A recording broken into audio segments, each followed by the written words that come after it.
Bueno, hola, yo soy Luciano Andrián y el título de mi trabajo práctico final se titula Pronóstico estacional de los índices de Lenzo.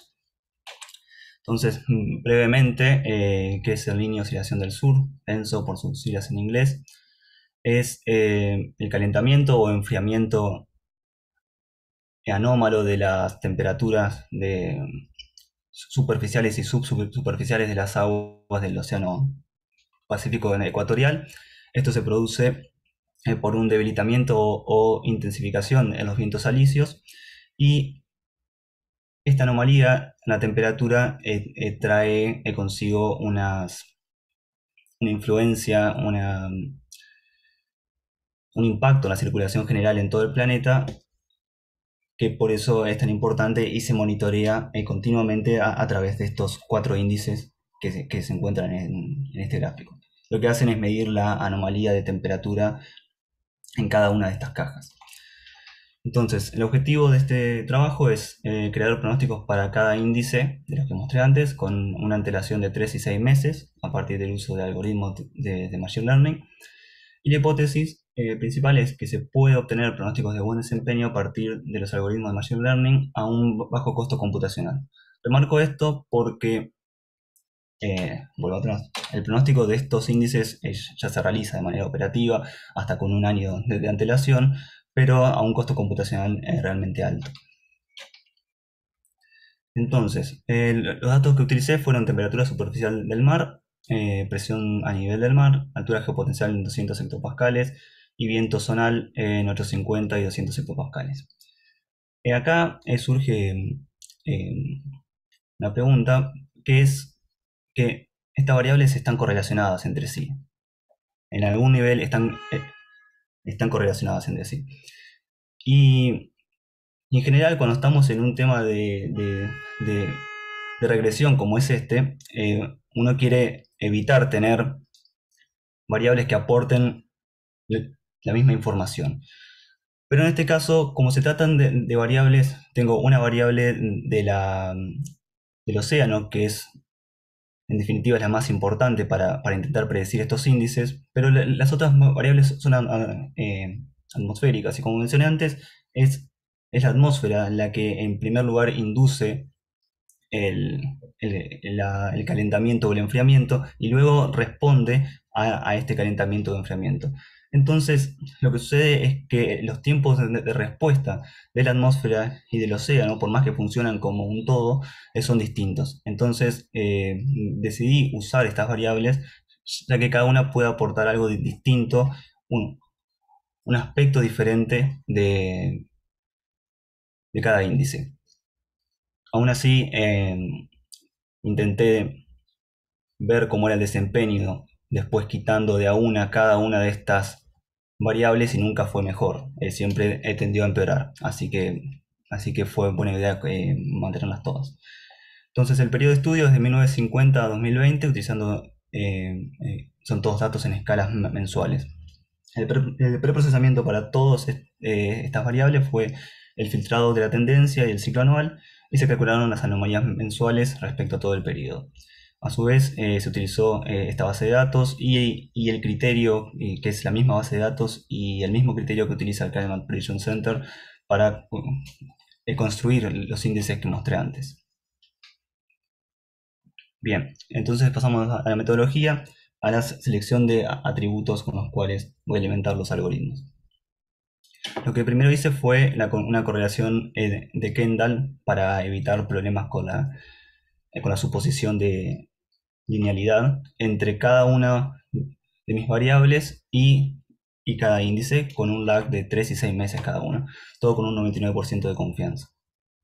Entonces después seleccioné las regiones en las que obtenía la mayor correlación. Acá tengo, por ejemplo, para el índice Niño 3, cómo es la correlación a 3 meses con la variable de altura geopotencial en 200 hectopascales. Entonces, lo que voy a hacer es, con cada una de estas regiones que quedan fijas, es ir a cada uno de los meses que son mis instancias, y voy a tomar el promedio de la anomalía de altura geopotencial. Eso lo voy a hacer para todas las variables, Entonces, esos van a ser mis atributos, las instancias van a ser cada uno de los meses, y las clases, el objetivo que quiero que mis algoritmos aprendan, van a ser los índices, bueno, niño 4, 3, 3.4 y 1, 2, pero desplazados 3 y 6 meses. Esto quiere decir que yo en una misma instancia le voy a presentar al algoritmo en las variables como estaban, por ejemplo, en enero, pero le voy a mostrar el valor de los índices en abril para el LAC 3 y en julio para el LAC 6.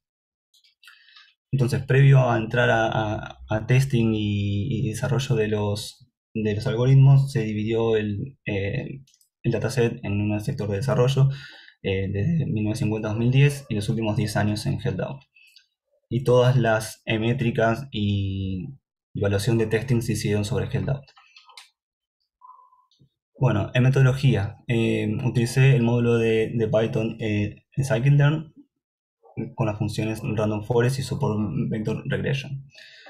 En random forest en modo de regresión en vez de clasificador.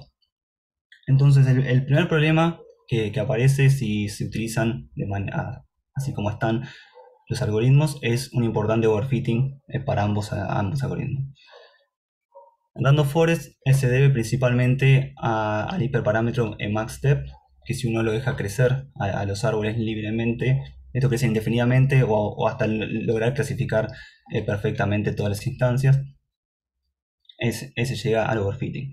Y en support vector el regresor, el problema está principalmente con el hiperparámetro epsilon, que esto es lo inverso a lo que se hace en la clasificación, cuando se usa support vector machine para la clasificación, que es que se busca una distancia entre dos clases en las cuales haya la menor cantidad de instancias dentro de ese umbral. En este caso, lo que se busca en support vector regression es lo contrario, es que haya la mayor cantidad de instancias dentro de ese umbral, que es la que el algoritmo va a usar para ajustar el valor que va a predecir. Entonces, en este caso, si el umbral es muy chico, va a predecir muy bien el testing y luego los resultados son muy malos. Muy bien el training y son muy malos en el testing. Entonces, para eso lo que hice previo a meterme con cualquier tipo de modificación de los otros hiperparámetros fue analizar cómo era el comportamiento de los algoritmos teniendo en cuenta estos dos hiperparámetros. Entonces, acá tengo, pero no puse los títulos. A la izquierda tengo para random forest y a la derecha para support vector regression, para el pronóstico a 3 meses y a 6 meses.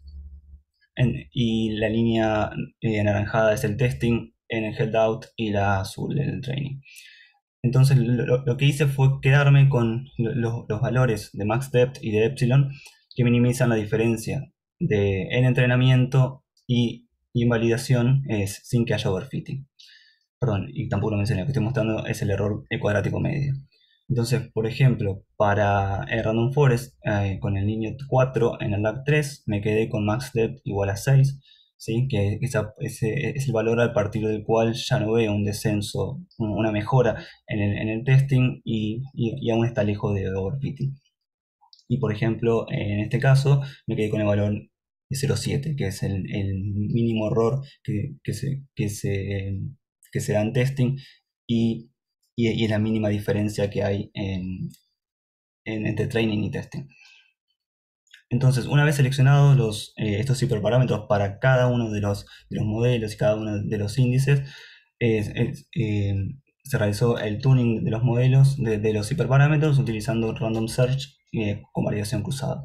Este random search no fue totalmente random, yo ya había, después de analizar más o menos dentro de qué rangos se comportaban, decidí se comportaba mejor, decidí ver cuál era la mejor combinación utilizando random search.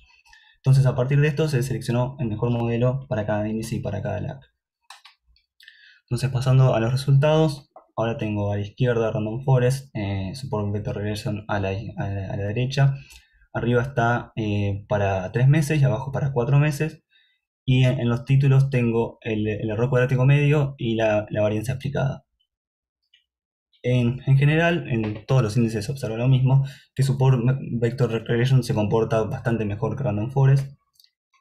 Acá, según las métricas, es un poquito mejor, pero en general ambos modelos funcionan bien, funcionan eh, realmente bien, más allá de lo ruidosa que es la serie en comparación con lo observado, que es la línea azul, ¿no? El único caso tal vez que llama un poco la atención, que es algo que sí es un error, es por ejemplo a finales de 2016, comienzos de 2017, donde los dos algoritmos predicen un valor positivo que en un primer momento es el valor opuesto al observado. Ya para el lag de 6 meses, Random Forest empieza a comportarse bastante mal, el desempeño es bastante bajo, incluso creo que si se quita la línea azul, cuesta distinguir qué es lo que está queriendo predecir, incluso en este caso tiene eh, un valor negativo cuando estamos en unos de los eventos niños más fuertes registrados en los últimos tiempos, y Support Vector Regression todavía se mantiene bastante bien. Niño 3 se comporta muy parecido al niño 4, pero el caso que más me llama la atención es para el niño 3.4. Si recuerdan, el gráfico al principio es simplemente un poquito desplazado hacia el este del sector del niño 4, pero este índice ya tiene valores mucho más extremos y parece que esto le cuesta mucho más a los algoritmos pronosticarlos. Si bien vemos un comportamiento bastante bueno, podemos ver cómo cae en relación, cómo aumenta el error y cómo cae la varianza explicada en relación al niño 4, que fue el índice anterior. El índice anterior en Random Forest tenía un error de 0,3 y acá pasa a tener de 0,5. Y recuerden que solamente me estoy desplazando, el índice es solamente desplazarse un poco hacia el este. Y ya para 6 meses el comportamiento de Random Forest es bastante malo, casi que oscila alrededor de 0, podría decirse de manera casi aleatoria, con una varianza explicada de menos del 30% y el error arriba casi en 0,7. Entonces, algo importante a tener en cuenta es qué es lo que más importa al intentar predecir estos índices. En primer lugar, está el signo, porque si yo estoy errando en la predicción del signo, ya estoy errando en la predicción de qué evento voy a tener, porque es más importante saber si va a ser niño o niña por los impactos que tiene en el clima en el resto del mundo, y en un segundo lugar queda la magnitud. Y acá les traigo, por ejemplo, estos son pronósticos actuales, este es del Bureau of Meteorology de Australia y este del Climate Prediction Center de Estados Unidos. Y lo que estamos viendo son el pronóstico para el índice niño 3.4. Este es medio difícil de entender con los trimestres, pero acá podemos ver, por ejemplo, el pronóstico en noviembre, el pronóstico para diciembre, para enero y para febrero. Y pueden ver que a partir de los 3 meses ya la diferencia que existe entre los distintos modelos, perdón que no mencioné, que estas líneas individuales son modelos de pronósticos individuales, el rango que existe entre la magnitud es realmente muy grande, y lo mismo ocurre acá. Estas líneas gruesas son los ensambles que se usan, son muy usados en los pronósticos estacionarios. Entonces, como conclusiones, teniendo en cuenta lo anterior, teniendo en cuenta que es muy importante poder predecir el signo, como conclusiones tenemos un buen desempeño de los pronósticos con 3 meses de antelación para ambos algoritmos y solo para Support Vector Regression para los 6 meses. También una cosa a destacar nuevamente es el extremadamente bajo costo computacional, porque esto lo hice absolutamente todo de manera local. El INSEE, el niño 1-2, que no mencioné nada, fue descartado porque el desempeño fue realmente muy bajo ya en entrenamiento, con realmente la varianza aplicada es prácticamente cero y no había forma de mejorarlo. Después el niño 3.4, que fue el que presentó menor desempeño en relación a los otros índices, de índices que otra vez se encuentran al lado de este índice en el océano. Mi pregunta surge si quizás esto se debe a que es la serie más ruidosa de las tres que intenté predecir, y finalmente los eventos que más me están importando en este caso, que son los extremos, eventos niño-niña, son prácticamente outliers en esta serie. Entonces, en el caso del niño 1-2, creo que sería necesario una mejor selección de los atributos, porque quizás este índice no está tan influenciado por valores, por fenómenos de escala más eh, climática y de gran escala espacial, sino más regional. Y en el caso del niño 3.4, tal vez sería necesario recurrir a otros algoritmos o directamente a redes neuronales para mejorar el pronóstico de este índice. Bueno, eso es todo. Gracias.